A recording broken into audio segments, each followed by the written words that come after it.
Hello, everyone. Welcome to the Safe House. I'm Jeff Edwards, co founder of SafeHouse Initiative, and your host for today's podcast. Enjoy.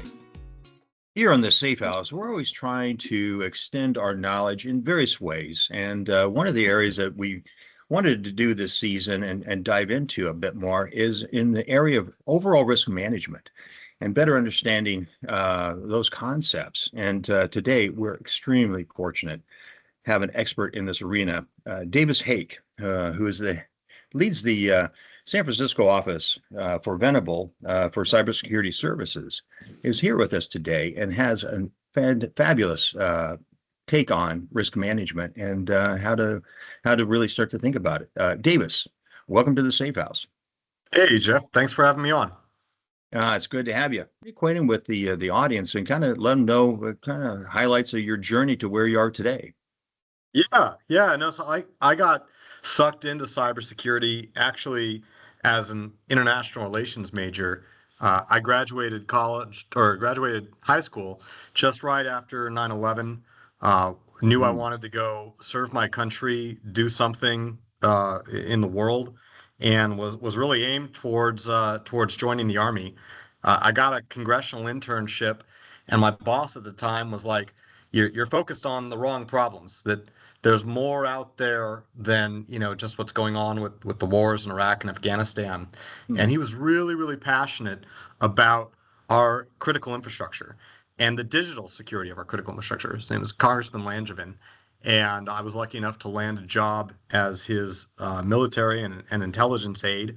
And I started pointing me towards this cyber threat and the cyber vulnerability that was only really being talked about among highly technical professionals that were working in power plants or chemical and water facilities, about how vulnerable all these systems were. And I remember a time, probably like the second week I was working for him, and I sat down with one of the committee staffers. I was a personal office staffer, so I was some young whippersnapper, didn't know anything. The committee staffers were like the long time experts, the graybeards, and he hands me this list in like 2008.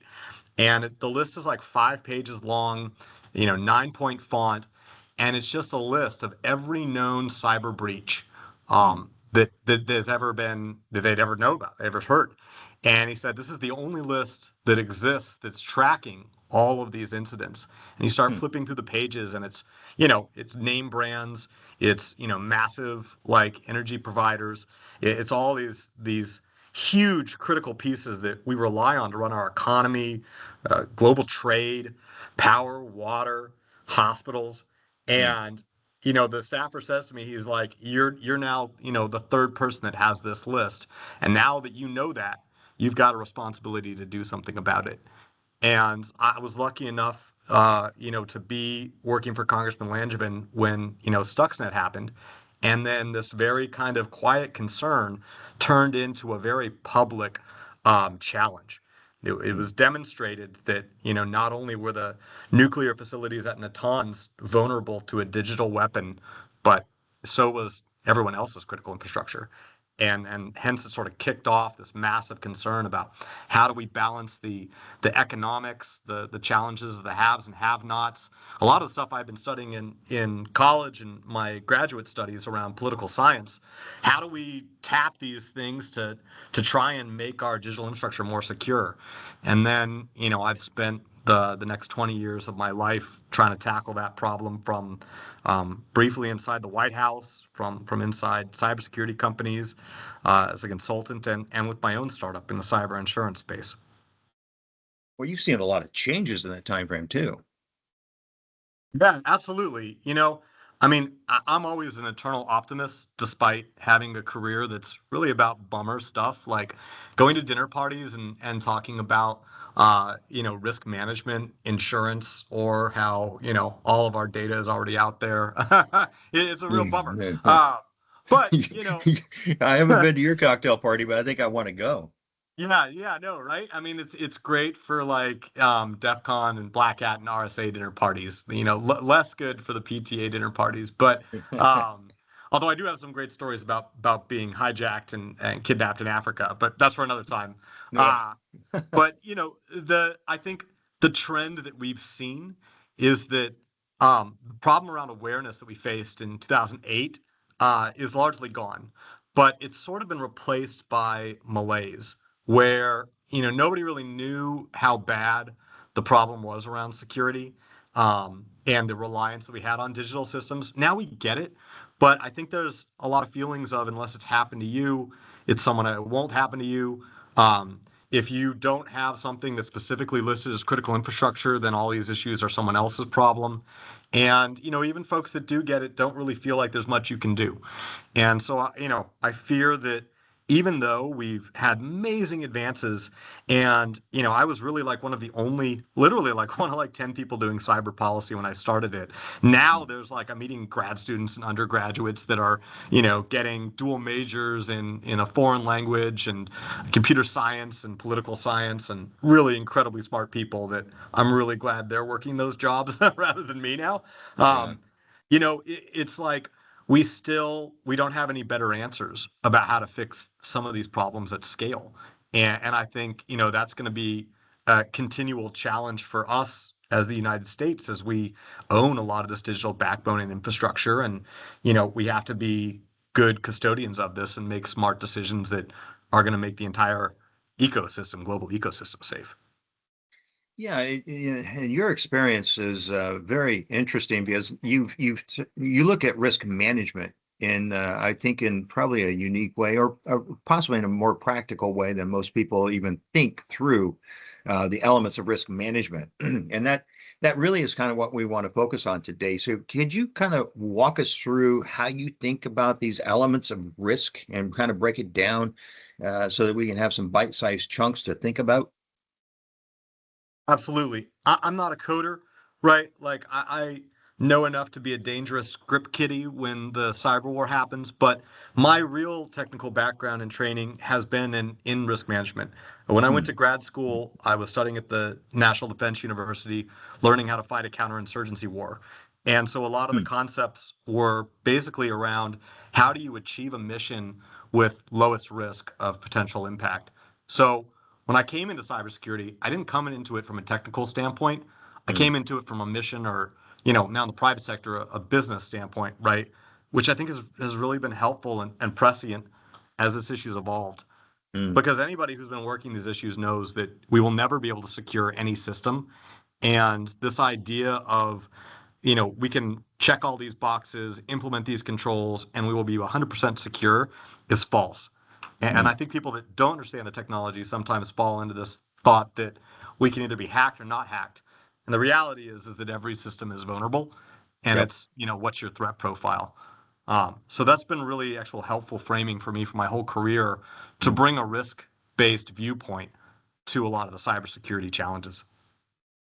So how do you break it down, Davis? Uh, How do you so do that? Yeah. I've got a little back of the napkin formula, and Oh, the perfect. I words love the are, back of the napkins. That's good. Okay. yeah, Yeah. right. I mean, simple frameworks are always the best. Yep. Uh, if you want to manage risk, you have three choices. You can first spend money on mitigating that risk, assuming you know it and know how to fix it, which is a big if. Mm-hmm. You can give that risk to somebody else. You can transfer it. So this is like what insurance is for, right? You're paying on the idea that somebody else is going to financially pay for that risk. Mm-hmm. You can acknowledge it, so you can accept it and say, okay, I understand that we're probably going to get attacked, and I think that it's probably only going to impact me at this level, so we can accept that. Mm-hmm. And then there's a fourth category, which is unfortunately where I think a lot of cyber risk lays for people not in the profession, and you can also ignore the risk. And that's the most dangerous part, right? Because that lack of education and that lack of imagination, I think, is where we see some of the worst breaches on record come from. Okay. So how do you define risk? I mean, especially if you don't know there's a risk, how do you handle that? Yeah. E- Education is really challenging for people in our field because a lot of my friends have come from a background of they're they're in IT or they're network admins, and then they end up fixing a lot of stuff, and so then they end up being the people that protect the stuff that gets broken because they know how it breaks, and so they're dealing with a world of systems, of rules, and machines. Yeah. But the reality is humans are anything but. Uh, you know, we Yeah. we are the word. If LLMs and neural networks are black boxes, humans are like black holes, right? Like Yeah. how we put things together and how we're convinced is totally subjective and context based. So a lot of what I do, I lecture at Cal on risk management, and I always do it with a CISO colleague. But what we focus on is the communication skill, because the biggest thing about risk is not doing some fancy math and probabilities to look at the costs, although certainly visibility is important, but it's about risk tolerance and Hmm.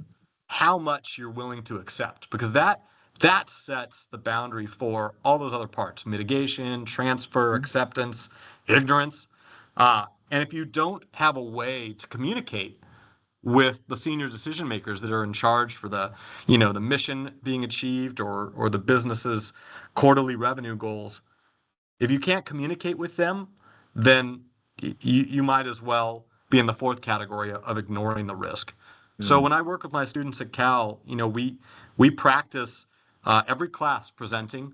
We practice writing memos, although ChatGPT is doing a lot of that more now, so we have to deal with that as teachers. But Yeah. we have a very we cameras are always on. We push people to answer questions, to come into classes speaking topics, because this human part, this wetware in between the machines, and is really like what has been demonstrated to be the most effective tool at managing risk. It's understanding how much you're willing to accept, right?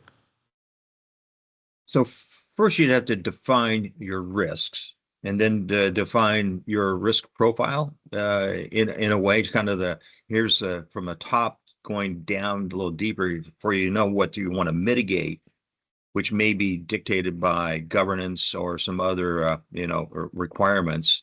Um, where do you start? Yeah. So once again, another simple framework. Risk is just uh, impact or consequence times probability. Now, Hmm. you Hmm. can pull those apart into tons of other digestible pieces. You can decompose it, as they call it, into your own specific risk analysis formula, where you can even get down into ideas, and the FAIR model does this a good bit too for quantitative risk Mhm. analysis. But you could look at what's the annual loss expectancy for a company for a certain type of cyber incident, and you can look at comparables and gather data from your own organization. How often have you guys had incidents? How much does it cost to restore them? What's the mean time to restore, and how long can your company be down without suffering a large financial loss? You can decompose this simple formula of consequence times probability all the way down. And one of the things that I love working on, and why I thought insurance was so fascinating, is because it's an art in some degrees about decomposing this simple formula and then putting a price to it, and sort of playing broker with how much am I willing to put on the table? How risky do I think this entity is? It's every insurer has their own risk appetite.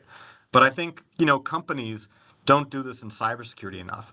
They don't have the conversation with their senior leaders about, hey, if we couldn't access all of our customer systems, or if we couldn't take orders, or even if we couldn't send emails, how long until that would be what Yeah. we would consider a material impact to our company?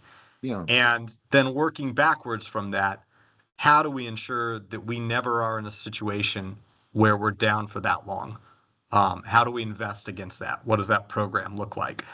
It sounds like really simple, but one of the things that we found at Resilience, our insurance company, and so a little background on Resilience real quick. Mhm. We wanted to be the first data-driven cyber insurance company.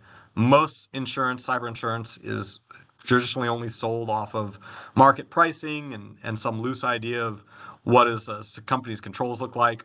But resilience is taking a lot of data from customers and then putting it back to offer better pricing, but also better security recommendations for the companies. So it's a very, very data-driven company. We had a wonderful head of data science, Ann Irving, who's still there, who's been working on our models for like all the 8 generations they're in. But so one of the things that we found, like applying analytics over this, all of our loss data and looking at, what's some of the biggest costs, we found a couple of interesting things.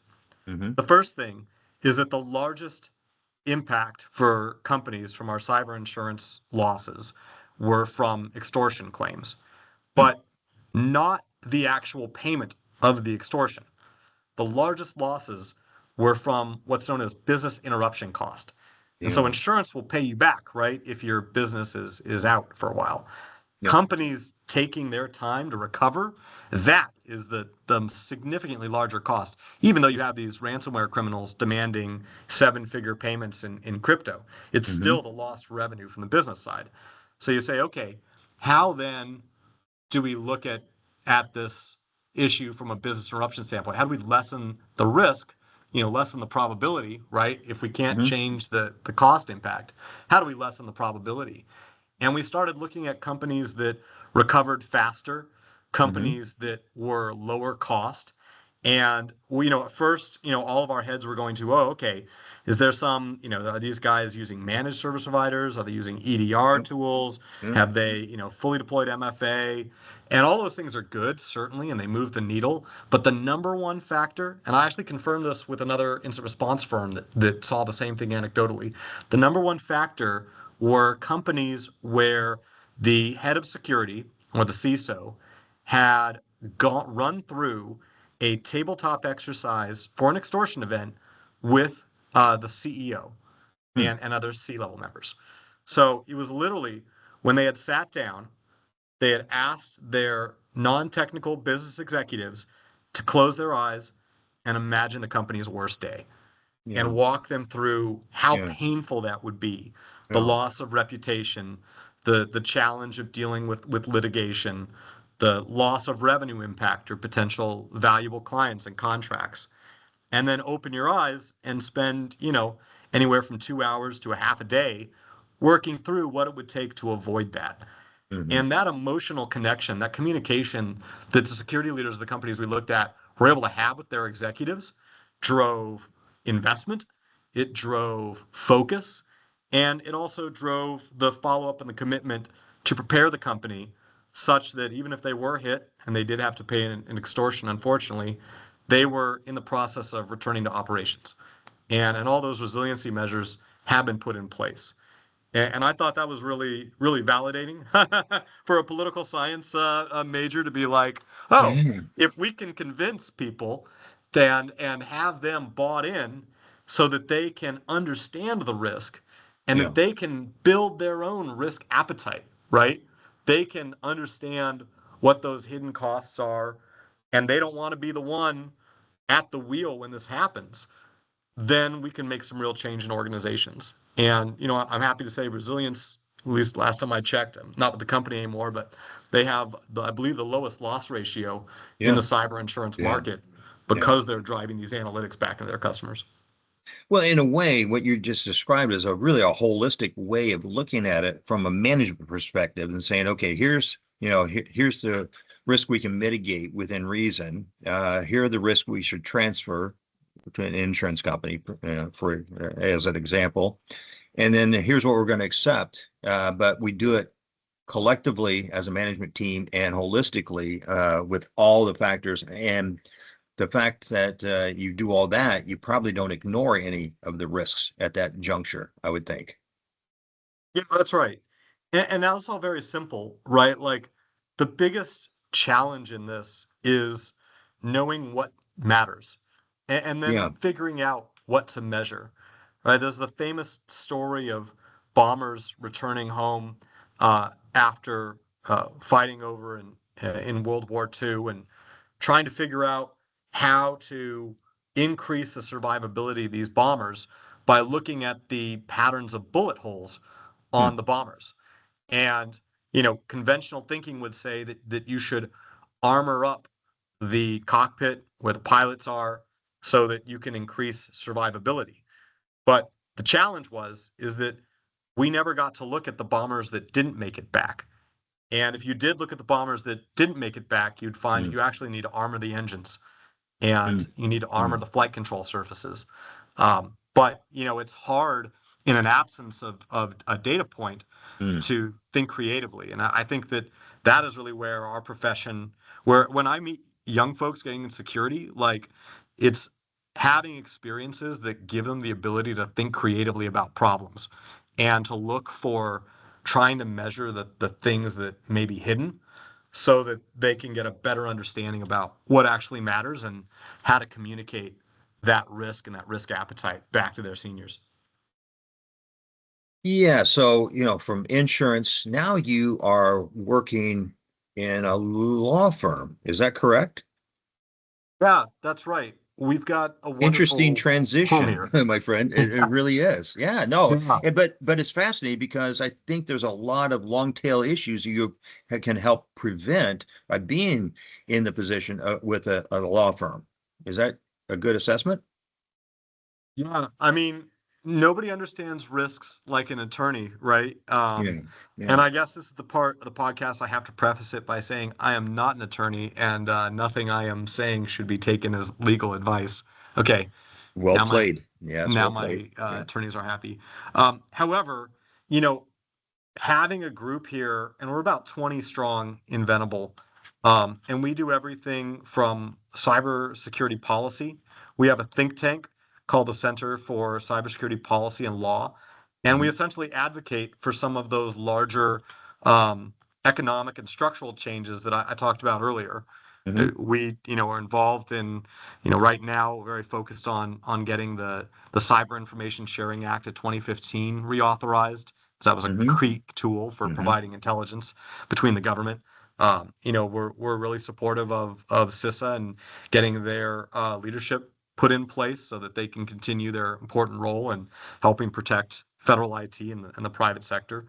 Um, but along from that, we also are able to help clients from a technical background, either right sizing their compliance program, mhm, more and more taking generative AI pilots into actual programs. This has been a fun area mhm. because our attorneys, who we partner with all the time, love love tackling AI because it's sort of all up in the air right now, and the rules are being set. So Yeah. everyone's looking for opinions about how much liability are they taking, and attorneys essentially like this is what they do, right?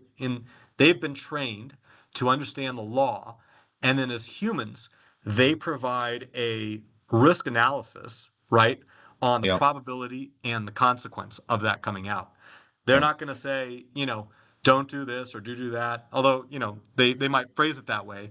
But really, what they're trying to do is they're trying to understand their client's risk appetite and help them shape actions that align with the legal framework that they have to deal with. So actually having a bunch of like cybersecurity nerds embedded Mhm. in Venable, while it is unique, we actually get along really, really well with the attorneys, and it's become a great resource for the clients where we can help them discuss technical risk, or even looking at evolving policies around AI and what different states are doing to regulate it.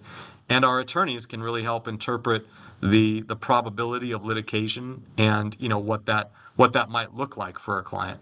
So it's a nice 1-2 combo that we're able to deliver here, and it's been a great sort of second move for me after my startup. Yeah, no, and now is AI going to drive a whole new way of thinking about risk management, potentially? Oh, definitely. I think what we're seeing, right?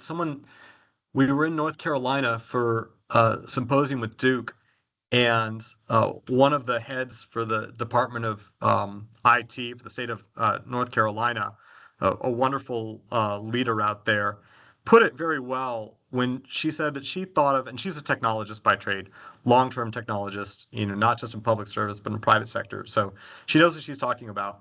And she was saying that she really sees generative AI as a hyper productive intern. And that's the level of trust that you should give current generations of generative AI. But the challenge is, in order for these systems to be really valuable to Mm. large enterprises, critical infrastructure, nation states, even us at home every day, they have to gain a level of trust that is significantly beyond, I think, where people have that trust today. So, in terms of managing risk, the AI issue for me is less about security, although there's lots of security issues, and researchers are finding, tons of fun new ways, especially the folks at Berkeley, about how to Mm. break LLMs or Mm. get agents to misbehave. But it's really about how do we build trust in these systems? Yeah. And the trust isn't just about making the data secure, but it's also about trusting the results and ensuring that what they're doing is something that can be audited and that retrained or corrected. And there's just a lot of unknowns there.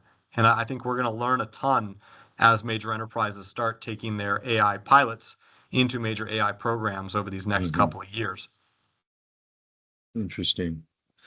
Well, Davis, one of the things that we always ask, if you had one thing that could help our audience improve their risk management positioning, and they could do it today, what would that one thing be?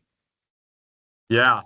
So I I pose a question to my class at sort of the beginning, and I ask them if they can tell me how much red costs.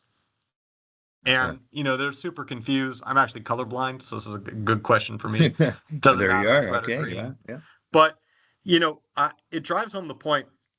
We're so into heat maps and risk registers and sort of stoplight charts that we sort of have, I think, blown past the discussion about, is the information, the way that we're measuring and communicating risk, is that actionable for the people that we have to convince Yeah. to give us money Yep. to spend essentially on a cost center, on a generally non-revenue generating part of our operations?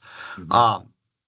And in order to do that, it is much more effective to speak in terms of dollars and cents. And this was something that was sort of driven into me at making an insurance company where they totally speak in their industry in terms of dollars and cents. And more and more of our industry is getting into cyber risk quantification. Yeah. And some people are saying it's very in vogue. Some people are saying its time is come and gone. Some people are saying it's too hard. But whatever you call it, thinking and communicating in data and quantitatively, even building miniature algebraic models to Mm. track metrics that relate back to really important things for your company's revenue is so much more effective to communicate with senior leaders than giving them a general gut opinion. I think Yeah. it was, I may be completely missing the story, but during the Bay of Pigs, Kennedy had asked his advisors what the likelihood was for a successful outcome for an invasion of Cuba. Yeah. And I believe the word that they responded with was probable. And probable to Kennedy meant likely, Yeah. whereas probable to the Air Force generals meant a small probability. Right? Like it's like, well, it's probable, and Kennedy heard it's probable. So speaking in Yep. generalities and stoplight charts can really get you in trouble. And I think that all of us in our profession of managing cyber risk, we need to do. Everybody's doing AI retraining. We also need to do some financial quantification and risk measurement training. It's definitely worth grabbing a course or picking up a book. My good friend Rich Sierson has an excellent book, but there are many out there as well too. But I highly recommend it for anybody who is a professional in this field. Fascinating. You brought some clarity to this whole area of risk management, and we would hope that you come back someday and share some of those juicy stories from your early days. Absolutely, Jeff. Thanks for having me on. Thank you so much. That's our episode. We greatly appreciate you joining us and hope it was a wonderful learning experience. I'm your host, Jeff Edwards, and remember, be safe, be resilient, and be kind to each other. For more educational materials, please visit us at safehouseinitiative.org. All materials are free from tracking, promotions, memberships, or fees of any kind. SafeHouse Initiative is an all-volunteer organization.